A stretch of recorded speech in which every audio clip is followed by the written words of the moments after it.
karena Engkau begitu baik menyertai hidup kami, menghantar kami hingga saat ini untuk datang berkumpul, memuliakan, memuji Tuhan dalam ibadah kami. Kiranya terimalah doa kami dan juga pujian nyanyian kami, agar kami sungguh-sungguh memuliakan nama Tuhan dari hati dan jiwa kami. Dan juga berilah Roh Kudus-Mu untuk memberikan supaya kami boleh menerima firman-Mu dan kami boleh mengamalkannya dalam kehidupan kami. Dalam nama Yesus Kristus kami berdoa dan mengucap syukur. Amin. Saudara-saudara yang kekasih dalam nama Tuhan kita, ibadah pertanyaan buat kita pada malam ini tertulis dari kitab Imamat pasal 19 mulai dari ayat 9 sampai ayat 18 yang berbunyi demikian.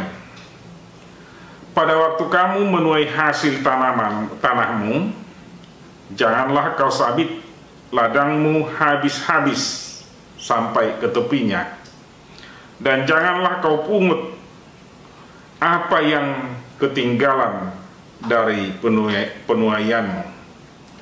Juga sisa-sisa buah anggurmu janganlah kau petik untuk kedua kalinya, dan buah yang berjatuhan di kebun anggurmu janganlah kau pungut, tetapi semuanya itu harus kau tinggalkan bagi orang miskin dan bagi orang asing. Akulah Tuhan Allahmu. Janganlah kamu mencuri, janganlah kamu berbohong, dan janganlah kamu berdusta seorang kepada sesamanya. Janganlah kamu bersumpah dusta demi namaku, supaya engkau jangan melanggar kekudusan nama Allahmu. Akulah Tuhan. Janganlah engkau memeras sesamamu manusia, dan janganlah engkau merampas. Janganlah kau tahan upah seorang pekerja harian sampai besok harinya. Janganlah kau kutuki orang tuli, dan di depan orang buta janganlah kau taruh batu sandungan. Tetapi engkau harus takut akan Allahmu. Akulah Tuhan. Janganlah kamu berbuat curang dalam peradilan. Janganlah engkau membela orang kecil dengan tidak sewajarnya, dan janganlah engkau terpengaruh oleh orang-orang besar, tetapi engkau harus mengadili orang sesamamu dengan kebenaran. Janganlah engkau pergi kian kemari menyebarkan fitnah di antara orang sebangsamu. Janganlah engkau mengancam hidup sesamamu manusia. Akulah Tuhan. Janganlah engkau membenci saudaramu di dalam hatimu, tetapi engkau harus berterus terang menegur orang sesamamu, dan janganlah engkau mendatangkan dosa kepada dirimu karena dia. Janganlah engkau menuntut balas, dan janganlah menaruh dendam terhadap orang-orang sebangsamu, melainkan kasihilah sesamamu manusia seperti dirimu sendiri. Akulah Tuhan. Saudara-saudara yang terkasih dalam nama Tuhan kita,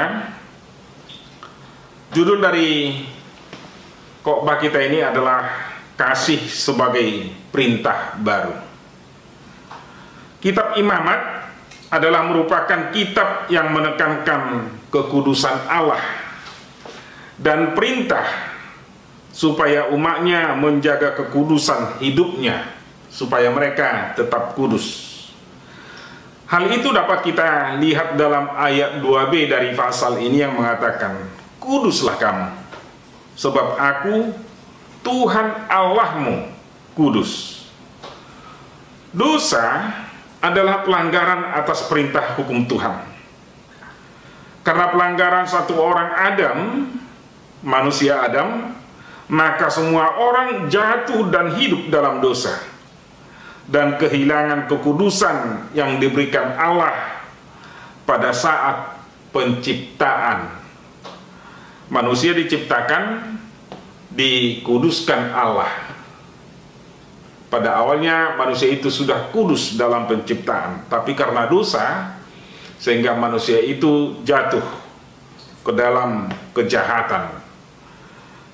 Kekudusan manusia akan dapat ditunjukkan melalui bagaimana mereka dengan tekun mendengar perintah dan taat melakukan hukum dan aturan Tuhan, baik dalam ibadah dan juga dalam sikap perbuatan terhadap sesama untuk saling mengasihi. Untuk itu saudara-saudara, manusia dari dirinya sendiri tidak bisa untuk mengambil kekudusan, mengembalikan kekudusan yang sudah hilang karena dosa. Tapi manusia dapat kembali kudus hanya dengan kasih Allah sendiri, dengan mau kembali hidup dalam kekudusan dan meninggalkan semua dosa, semua kejahatan. Di satu sisi, umat Israel harus mematuhi perintah ibadah yang ketat, seperti mengikuti hari raya. Itu yang menjadi khotbah kita pada hari Minggu lalu, yang dari Ulangan pasal 16 ayat 13 sampai 17. Dan juga ada cara untuk mempersembahkan kurban dalam Ulangan ini pasal 17 ayat 1 sampai 9. Dan juga ada larangan untuk memakan binatang yang haram dalam pasal 14 ayat 3 sampai 21. Dan ada larangan untuk makan darah dalam pasal 17 ayat 10 sampai 18. Di sisi lain, umatnya harus memperhatikan hukum kasih terhadap sesamanya untuk saling mengasihi. Sekarang kita melihat berbagai hukum dan aturan yang harus dituruti, yang harus dilakukan umat Allah, yang keluar dari sifat kepribadian yang kudus. Jadi pribadinya itu harus kudus dari dirinya sendiri, karena kudus dia harus melakukan kebaikan, kebenaran. Dengan kata lain, dasar dan motivasi perbuatan, kata, sifat dan perilaku harus bersumber dari kebenaran hidup kudus di hadapan Allah. Tidak ada motivasi perbuatan, kata, dan sifat yang didorong karena hawa nafsu, karena keserakahan, karena iri hati, kesombongan, dan lain sebagainya. Sehingga kebohongan, penipuan, sifat menipu untuk menistakan orang dan menjerumuskan orang lain ke dalam kehancuran tidak ada dalam diri orang yang kudus, karena hal itu bertentangan dengan kekudusan Allah sendiri. Untuk itu saudara-saudara yang kekasih dalam nama Tuhan kita, apa yang kita lakukan, apa yang kita katakan, apa yang kita pikirkan, itu harus keluar dari kepribadian kita yang kudus, supaya itu benar diterima Tuhan, kesukaan Tuhan. Kalau kita memperhatikan bagian dari kitab Imamat ini, maka dapat kita pahami bagaimana orang Israel harus kudus dalam ibadah dan juga dalam hubungan terhadap sesamanya. Seperti kalau dari pasal 1 sampai 7, yaitu tentang bagaimana mereka beribadah. Banyak aturan-aturan yang oleh Allah sendiri menentukan bagaimana harus beribadah. Pasal 8 sampai pasal 10, yaitu tentang imam. Imam yang melayani ibadah di bait sucinya, di sinagogi. Mulai pasal 11 sampai pasal 15 itu tentang kekudusan bangsa Israel. Pasal 16 yaitu tentang hari raya perdamaian. Pasal 17 sampai 26 hukum-hukum kesucian. Pasal 27 sampai 34 yaitu tentang najar dan persembahan kepada Tuhan. Secara khusus pasal 19 adalah bagian dari khotbah kita tentang perbuatan-perbuatan orang kudus. Semua yang kita lihat dari apa yang disampaikan dalam hukum dan perintah Allah kepada orang Israel yang menjadi khotbah kita hari ini adalah tindakan atau perbuatan orang-orang kudus atau orang-orang yang hidup di dalam kekudusan karena Allah kudus. Dari sifat kepribadian yang kudusnya lah mereka melakukan segala perbuatan itu, sehingga itu menjadi benar dan menjadi baik di mata dan di hati Tuhan. Saudara-saudara yang kekasih dalam nama Tuhan kita, perbuatan orang berdosa adalah jahat, atau orang jahat menjadi berdosa. Kalau ada yang dapat mencoba meniru perbuatan orang kudus, itu adalah tipu muslihat dan kamuflase hidup, si paula-ula, untuk memanipulasi orang lain untuk melakukan kejahatan. Orang kudus adalah orang baik, akan tulus, akan murni hatinya untuk mengasihi orang lain. Dalam ayat 9 sampai 10 kita lihat bagaimana orang miskin, janda adalah orang yang tidak berdaya dan berkuasa untuk mencukupkan atau mencari nafkah hidupnya.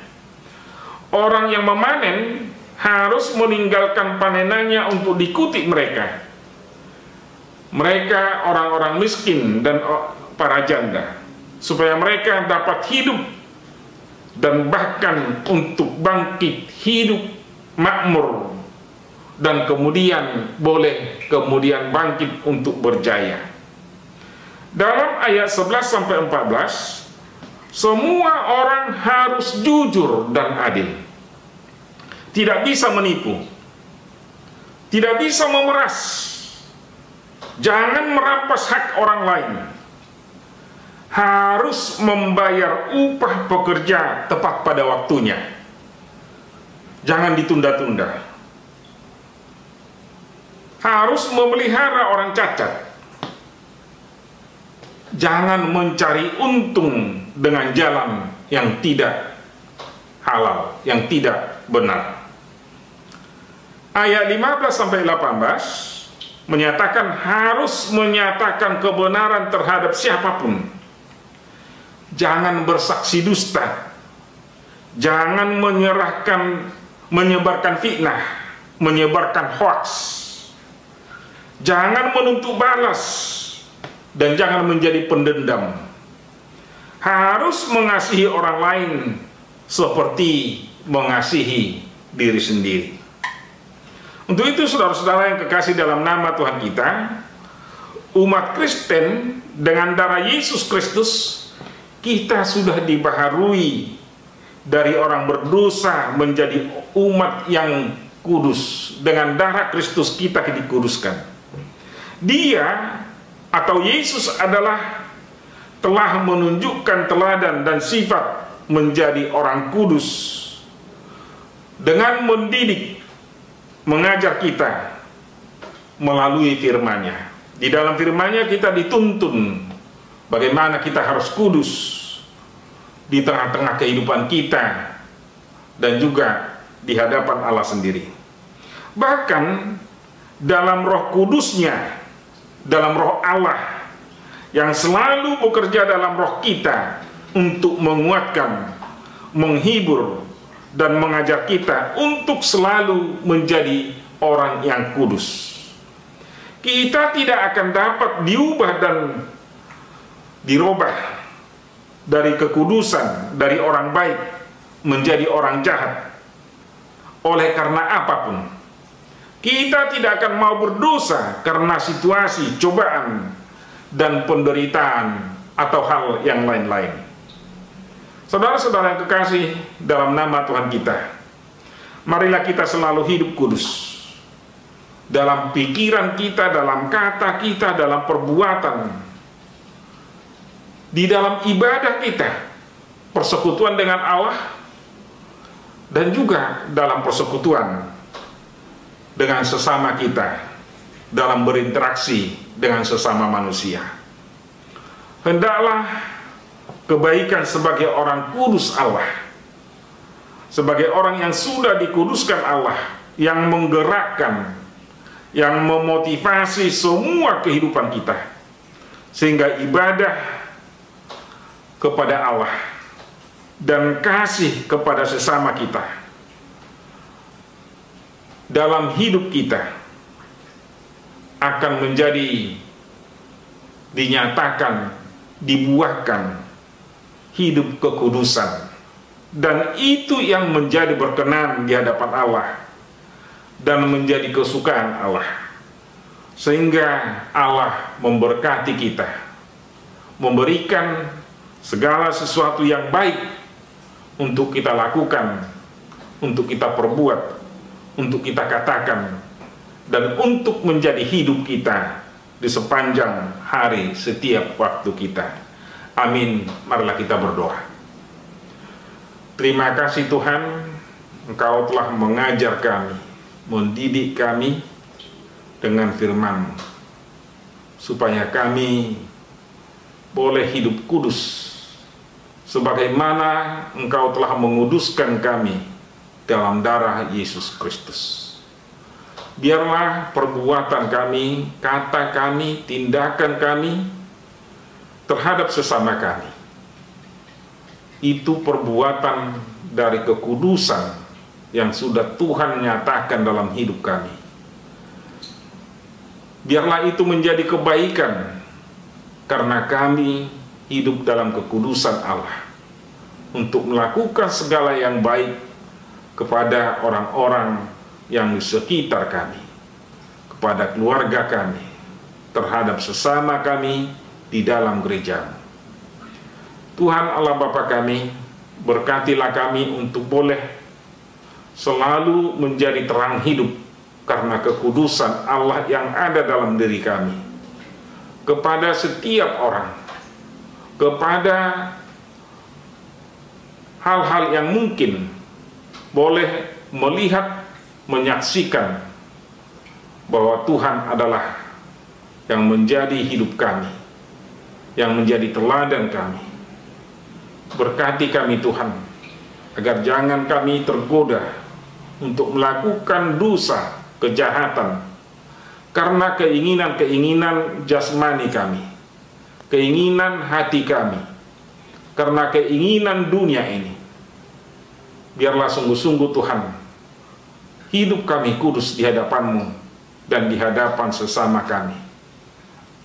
Biarlah Tuhan memberkati kami, menguatkan kami, menghibur kami. Bila ada yang menggoda kami, yang mencobai kami untuk melakukan dosa, supaya kami selalu kuat dan teguh untuk beriman hanya kepada Tuhan. Dalam nama Yesus Kristus kami berdoa dan mengucap syukur. Amin.